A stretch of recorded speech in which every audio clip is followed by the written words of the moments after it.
ইসলামকে কটূক্তি করে। আর ভারতের বিধায়ক হৃদেশ রানে সে আবার এটা সমর্থনও জানায়। ফলশ্রুতিতে আমরা দেখতে পেয়েছি মহারাষ্ট্রের মহানায়ক ইমতিয়াজ জলিল ডাক দিয়েছে, ভারতের মুসলমান যেভাবে জেগে উঠেছে আমরা বাংলার মুসলমানরা বলতে চাই আমরাও ঘুমিয়ে নেই। সংগ্রামী সাথী ও বন্ধুগণ, আমি একটি মেসেজ দিয়ে রাখি। আজকের বৈষম্য বিরোধী কওমি ছাত্র ঐক্য পরিষদ তাদের আত্মপ্রকাশ হয়েছে। কওমি মাদ্রাসার সনদের যে স্বীকৃতি দিয়েছিল ফেসির সরকার, সেই সনদের স্বীকৃতিকে কার্যকারিতা করার জন্য দাবিতে আমরা একত্রিত হয়েছি। কিন্তু মুহতারাম হাজিরিন, আমরা দ্ব্যর্থহীন ভাষায় বলবো, রাসূলের ক্ষেত্রে আমরা সবাই এক, সবাই নেক। তো অতএব কেউ যদি আমাদের রাসূলকে নিয়ে অবমাননামূলক কোনো কথা বলে আমরা সকল ব্যানার একসাথে হয়ে তার বিরুদ্ধে লড়ে যাব। মুহতারাম হাজিরিন, আমরা দেখতে পাচ্ছি আমাদের মাঝে এসে উপস্থিত হয়েছেন বাংলাদেশের জাতীয় নেতৃবৃন্দদের মাঝে অন্যতম হেফাজতে ইসলাম বাংলাদেশের নীতি নির্ধারণী ফোরামের অন্যতম সদস্য হযরত মাওলানা আজিজুল হক ইসলামাবাদী সাহেব। মুহতারাম হাজিরিন, অল্প কিছুক্ষণের মাঝে আমাদের নেতা বক্তব্য রাখবেন। এই পর্যায়ে আমাদের মাঝে বক্তব্য রাখবেন। সম্মানিত উপস্থিতি, আজকে আমরা যারা এখানে দাঁড়িয়েছি সকলের হৃদয়ে রক্তক্ষরণ হচ্ছে, ঠিক কিনা? আপনারা জানেন গত কয়েকদিন আগে ভারতের একজন কুখ্যাত সন্ত্রাসী জঙ্গি রামগিরি নামের একজন ব্যক্তি, একজন পুরোহিত, সে বিশ্বনবী সাল্লাল্লাহু আলাইহি সাল্লামকে নিয়ে কটূক্তি করেছে। যারা ভারতের মুসলমান আছে তারা মামলা করেছে, এ পর্যন্ত 55টা মামলা করেছে। কিন্তু দুঃখজনক হলেও সত্য, ভারত সরকার এই বিষয়ে এখনো কোনো পদক্ষেপ নেয় নাই। আমরা স্পষ্ট বার্তা দেই, এখন তো শুধু ভারত জেগেছে, আমরা বাংলাদেশ শুধু জায়গা শুরু হয়ে গেছে। অবিলম্বে যদি ওই কুখ্যাত সন্ত্রাসী, ওই বিজেপি নেতা আর ওই রামগিরি মহারাজকে গ্রেফতার করা হয়, ফাঁসির মঞ্চে ফাঁসির কাছে ঝুলানো হয়, সারা দেশ নয় বরং সারা পৃথিবী জেগে উঠবে ইনশাল্লাহ। আপনারা জানেন আমরা রাসূলকে কেমন ভালোবাসি।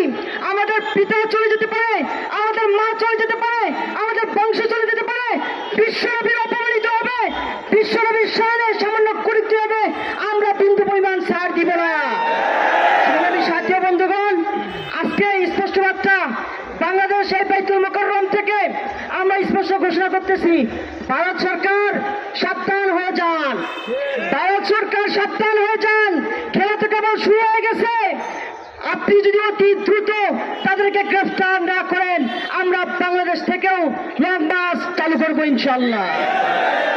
রাহমাতুল্লাহ। সংগ্রামী সাথী বন্ধুগণ, আপনারা ইতিমধ্যেই জেনেছেন ভারতে একজন কুখ্যাত সন্ত্রাসী শাতিবে রাসূল, দুশমনানে রাসূল, আমার প্রিয় হাবিব সাল্লাল্লাহু আলাইহি ওয়াসাল্লামের বিরুদ্ধে কটূক্তি করেছে।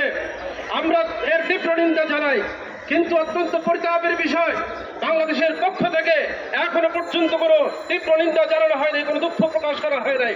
আমরা অনতিবিলম্বে ভারতকে বলতে চাই, যদি সেই শাতিবে রাসূল, দুশমনানে রাসূলকে শাস্তির আওতায় না আনে, তাহলে আমরা বাংলাদেশ থেকে অচিরেই লং মার্চের ঘোষণা দেব ইনশাআল্লাহ।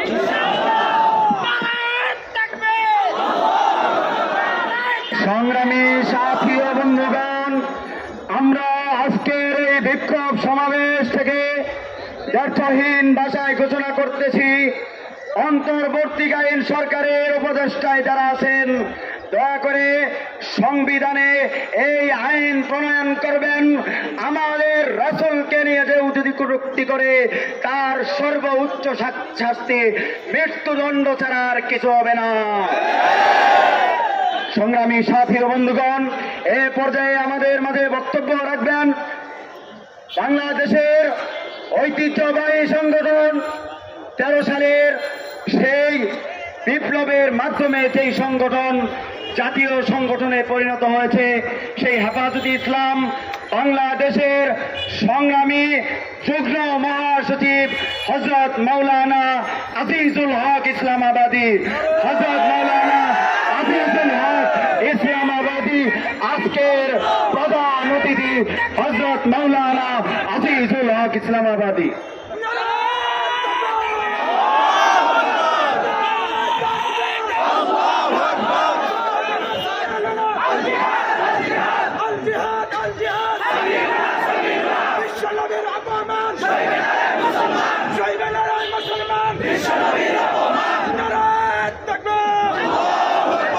السلام عليكم ورحمة الله وبركاته.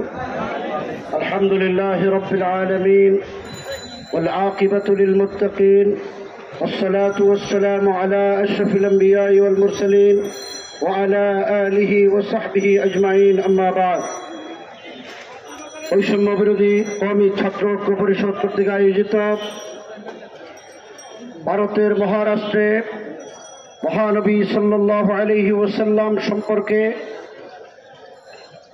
একজন পুরোহিত যে কটূক্তি করেছে, তাকে যেই সংসদ সমর্থন দিয়ে তাম পৃথিবীর মুসলমানদের হৃদয়ে আঘাত করেছে, এর প্রতিবাদে আজকের এই বিক্ষোভ সমাবেশের স্নেহের সভাপতি মঞ্চভূমিষ্ঠ বৈষম্য বিরোধী কওমি ছাত্র পরিষদের নেতৃবৃন্দ, সমবেত কর্মী ভাইয়েরা, সাংবাদিক বন্ধুগণ, প্রশাসনের ভাইয়েরা, সবাইকে আন্তরিক মোবারকবাদ জানাই। কথা পরিষ্কার, আমার নবীর ইজ্জতের উপরে আঘাত করা হয়েছে। যারা করেছেন, যেই রাষ্ট্রে করেছে, তাদেরকে ছাড় দেওয়া হবে না। ভারত এখনো তাকে গ্রেফতার করে আইনের আওতায় আনে নাই। আমরা পরিষ্কার বলতে চাই, 24 ঘন্টার ভিতরে তাদেরকে যদি গ্রেফতার করা না হয়, তাহলে বাংলাদেশের মুসলমানরা আগুন জ্বলে উঠবে।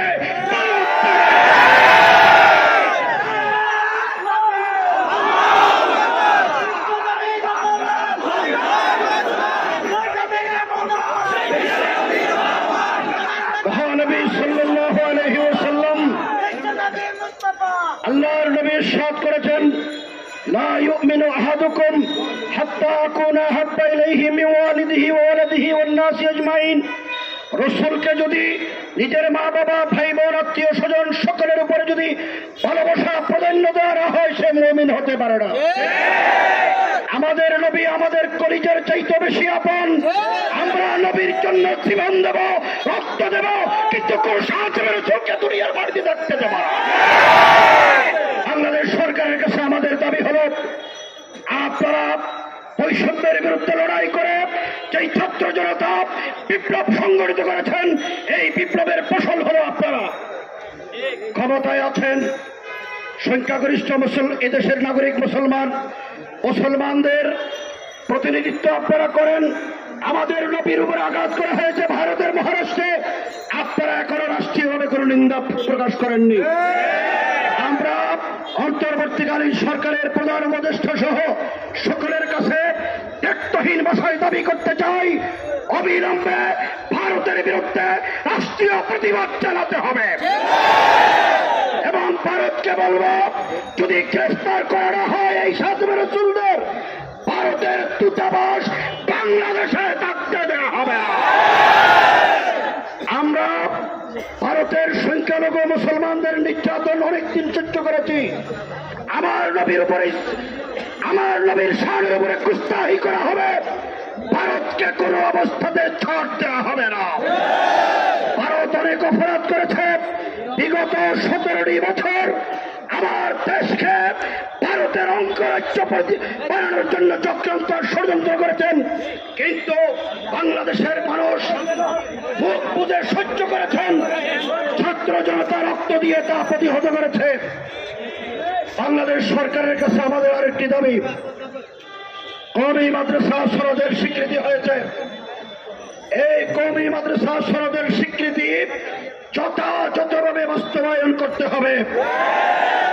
প্রশাসনিক সকল সেক্টরে কওমি মাদ্রাসার যোগ্য ছাত্রদেরকে অংশগ্রহণ করার সুযোগ দিতে হবে। বৈষম্যের বিরুদ্ধে লড়াই করেছি, রাষ্ট্রীয় কোনো বৈষম্য করা হবে না। প্রয়োজনে আবার লড়াই করা হবে। জনগোষ্ঠী কওমি ছাত্রদের অধিকার আদায়ের জন্য আবার যদি লড়াই করতে হয়, এই লড়াই সামিল হওয়ার জন্য কারা কারা প্রস্তুত?